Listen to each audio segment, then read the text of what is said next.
I think one of the biggest wonder of the world is how Paddington exists and we don't have a good live action version of Winnie the Pooh.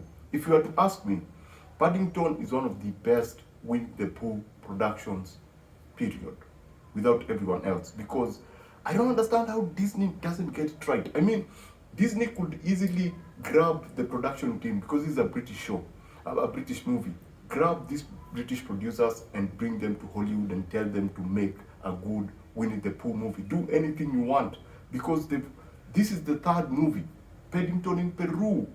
While it's not the perfect movie, while it cannot beat the second movie because the second movie is the greatest movie of all times, Paddington 3 is still a really, really good movie. It's a really enjoyable movie. It's one of those movies, actually, in terms of movies that I was looking forward to this year, this was one of them. And it did not disappoint me. Yes, you can feel something lacking. And yes, there's one character that has been swapped, which for me was a problem. But generally, in terms of the Paddington franchise, this is still up there. It's not perfect, but it's still great. So I don't understand how Hollywood, Disney, having looked at this franchise, doesn't go like, let's get those people, give them the IP, tell them to create whatever they want to create with Winnie the Pooh. Because Paddington is, and if you're thinking about whether or not to go see this movie, whether the absence of Paul King will have an effect on this movie, I can tell you, yeah, you feel his absence as the director a bit, but this is still a Paddington movie. The charm is still there. The voice performance is still awesome. And this time, I thought my biggest worry was the fact that they were stepping outside London. I thought that would be a problem. But going on this adventure gives us a different look at Paddington. First of all, the things that they carry over from the previous movies, like the opening, because every time they open Paddington movies, they don't open in the present world and whatever. They don't open in the present. They always find a way of opening in Peru. I like how they opened this particular story. I like that the fact in Paddington world, letters are still a big part of the movie. I also like that by the third act, you usually get a lot of emotional weight within the movie. And this one also has that. And you get to learn more about Paddington.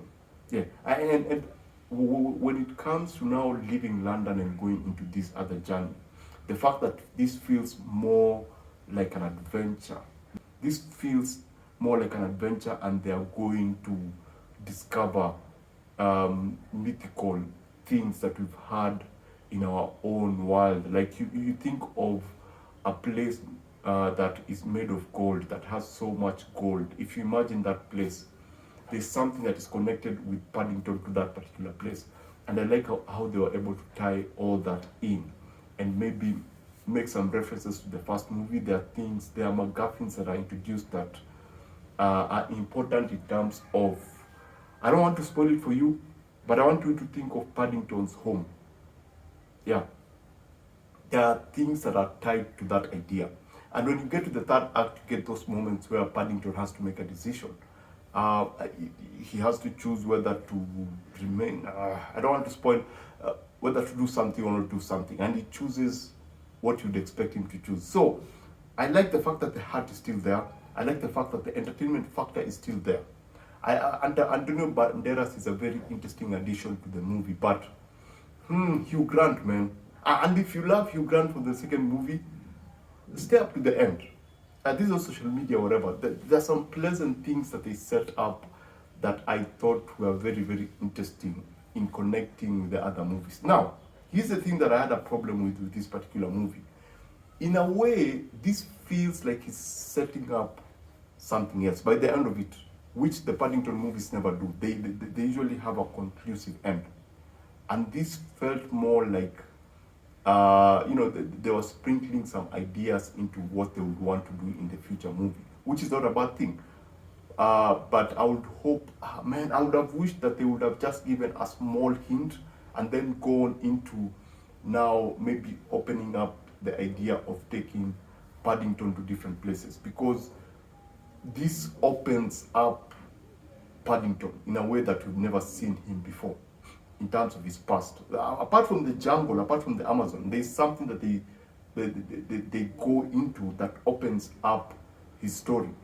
And I would have wished that they would have just kept that aside, maybe just hint about it, and then leave the door open for anything. Because personally, I would love to see a Paddington in New York.